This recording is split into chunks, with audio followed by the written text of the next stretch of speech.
Bilangan pasal 29 ayat 12 sampai dengan 40.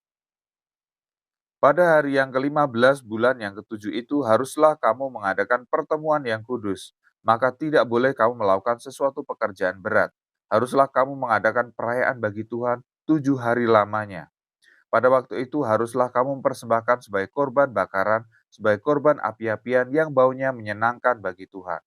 13 ekor lembu jantan muda, 2 ekor domba jantan, 14 ekor domba berumur setahun, haruslah tidak bercela semuanya. Itu juga sebagai korban sajiannya.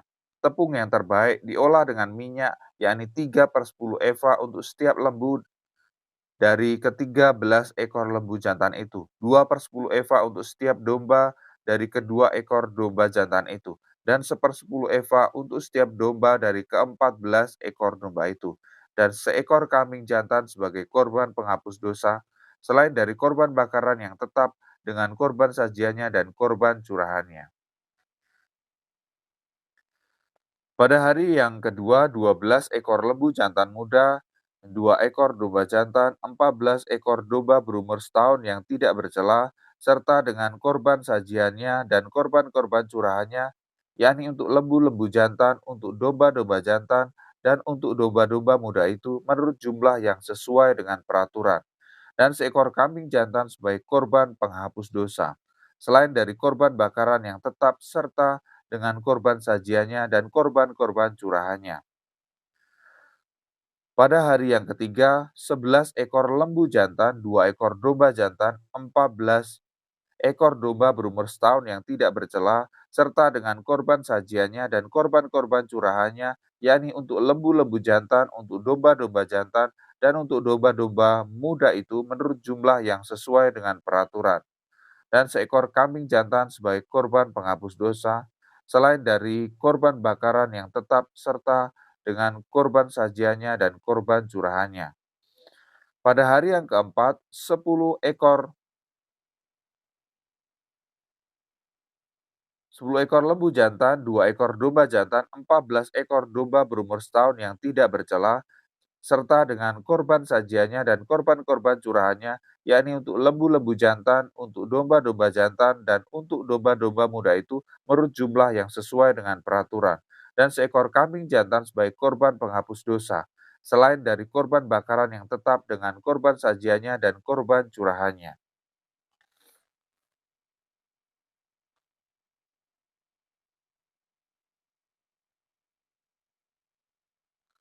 Pada hari yang kelima, 9 ekor lembu jantan, 2 ekor domba jantan, 14 ekor domba berumur setahun yang tidak bercela, serta dengan korban sajiannya dan korban-korban curahannya, yakni untuk lembu-lembu jantan, untuk domba-domba jantan, dan untuk domba-domba muda itu menurut jumlah yang sesuai dengan peraturan.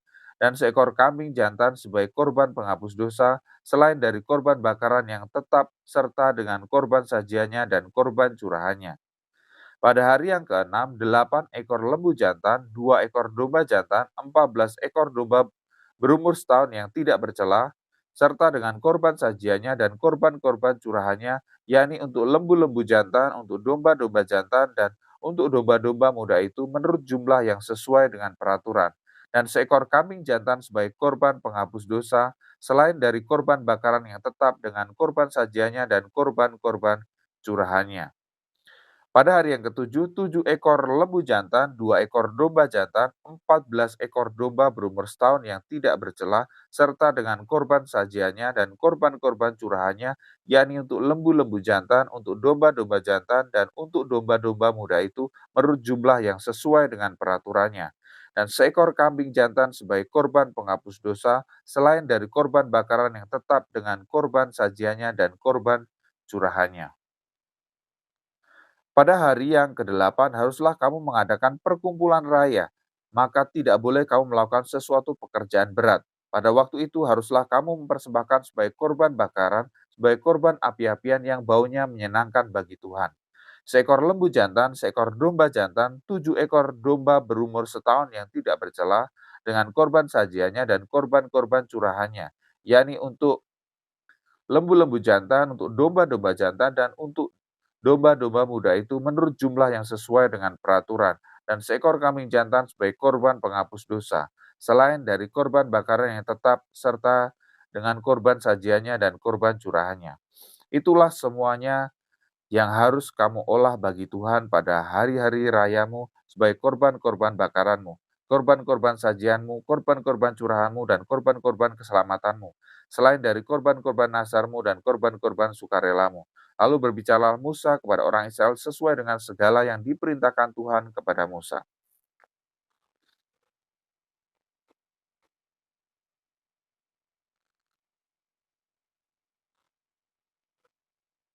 Musa berkata kepada kepala suku Israel, demikian, inilah yang diperintahkan Tuhan, apabila seorang laki-laki bernasar dan bersumpah atau bersumpah kepada Tuhan, sehingga ia mengikat dirinya kepada suatu janji, maka janganlah ia melanggar perkataannya itu.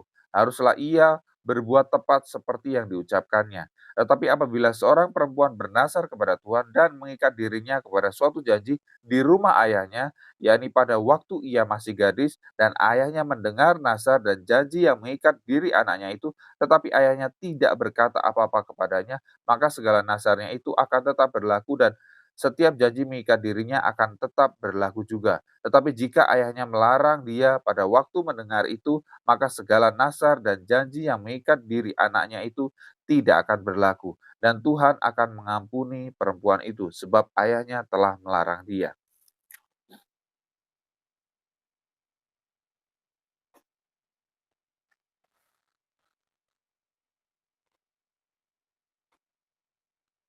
Tetapi jika perempuan itu bersuami dan ia masih berhutang karena salah satu nasar atau salah satu janji yang diucapkan begitu saja dan yang mengikat dirinya, dan suaminya mendengar tentang hal itu tetapi tidak berkata apa-apa kepadanya pada waktu mendengarnya, maka nasarnya itu akan tetap berlaku dan janji yang mengikat dirinya akan tetap berlaku juga. Tetapi apabila suaminya itu pada waktu mendengarnya melarang dia, maka ia telah membatalkan nasar yang menjadi hutang istrinya dan janji yang diucapkan begitu saja dan mengikat istrinya, dan Tuhan akan mengampuni istrinya itu. Mengenai nasar seorang janda atau seorang perempuan yang diceraikan, segala apa yang mengikat dirinya akan tetap berlaku baginya. Jika seorang perempuan di rumah suaminya bernasar atau mengikat dirinya kepada suatu janji dengan bersumpah, dan suaminya mendengar tetapi tidak berkata apa-apa kepadanya dan tidak melarang dia, maka segala nasar perempuan itu akan tetap berlaku, dan setiap janji yang mengikat diri perempuan itu akan tetap berlaku juga. Tetapi jika suaminya membatalkannya dengan tegas pada waktu mendengarnya, maka ucapan apapun yang keluar dari mulutnya, baik nasar maupun janji, tidak akan berlaku. Suaminya telah membatalkannya, dan Tuhan akan mengampuni istrinya itu. Setiap nasar dan setiap janji sumpah perempuan itu untuk merendahkan diri dengan berpuasa dapat dinyatakan berlaku oleh suaminya atau dapat dibatalkan oleh suaminya. Tetapi apabila suaminya sama sekali tidak berkata apa-apa kepadanya dari hari ke hari, maka dengan demikian ia telah menyatakan berlaku segala nasar istrinya atau segala ikatan janji yang menjadi hutang istrinya. Ia telah menyatakannya berlaku karena ia tidak berkata apa-apa kepadanya pada waktu mendengarnya. Tetapi jika ia baru membatalkannya beberapa lama setelah didengarnya, maka ia akan menanggung akibat kesalahan istrinya.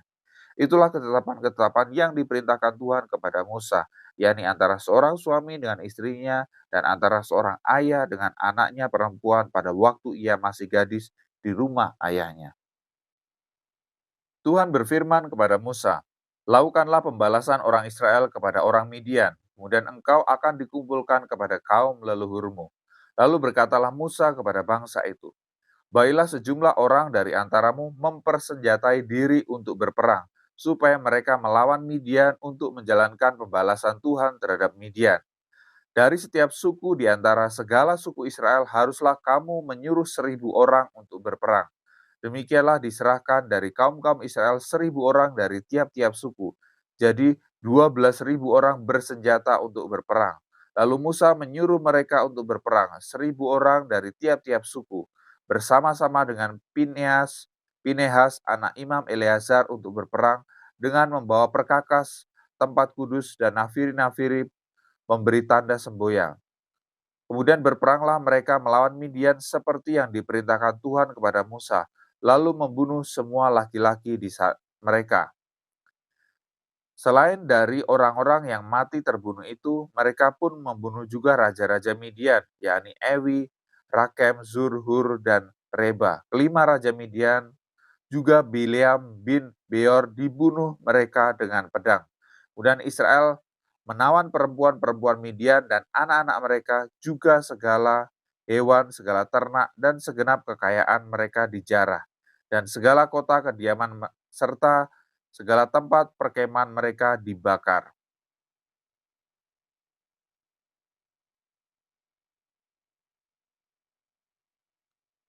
Kemudian diambillah seluruh jarahan dan seluruh rampasan berupa manusia dan hewan itu, dan dibawalah orang-orang tawanan rampasan dan jarahan itu kepada Musa dan Imam Eleazar dan kepada umat Israel ke tempat perkemahan di dataran Moab yang di tepi sungai Yordan dekat Yeriko.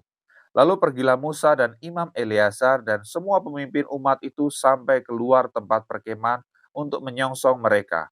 Maka gusarlah Musa kepada para pemimpin tentara itu, kepada para kepala pasukan 1.000 dan para kepala pasukan 100 yang pulang dari peperangan. Dan Musa berkata kepada mereka, "Kamu biarkan semua perempuan hidup? Bukankah perempuan-perempuan ini atas nasihat Bileam menjadi sebab orang Israel berubah setia terhadap Tuhan dalam hal peor sehingga tulah turun ke antara umat Tuhan, maka sekarang bunuhlah semua laki-laki di antara anak-anak mereka dan juga semua perempuan yang pernah bersetubuh dengan laki-laki haruslah kamu bunuh. Tetapi semua orang muda di antara perempuan yang belum pernah bersetubuh dengan laki-laki haruslah kamu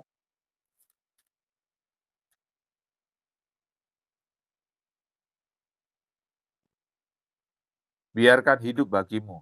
Tetapi kamu ini berkemahlah 7 hari lamanya di luar tempat perkemahan. Setiap orang yang telah membunuh orang dan setiap orang yang kena kepada orang yang mati terbunuh haruslah menghapus dosa dari dirinya pada hari yang ketiga dan pada hari yang ketujuh. Kamu sendiri dan orang-orang tawananmu.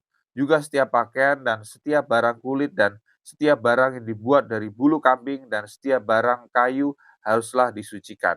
Lalu berkatalah Imam Eleazar kepada para prajurit yang telah pergi bertempur itu, "Inilah ketetapan hukum yang diperintahkan Tuhan kepada Musa.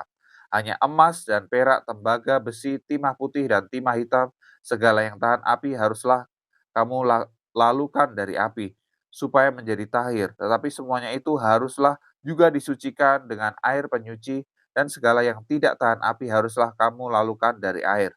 Lagi pula kamu harus mencuci pakaianmu pada hari yang ketujuh, supaya kamu tahir, dan kemudian bolehlah kamu masuk ke tempat perkemahan."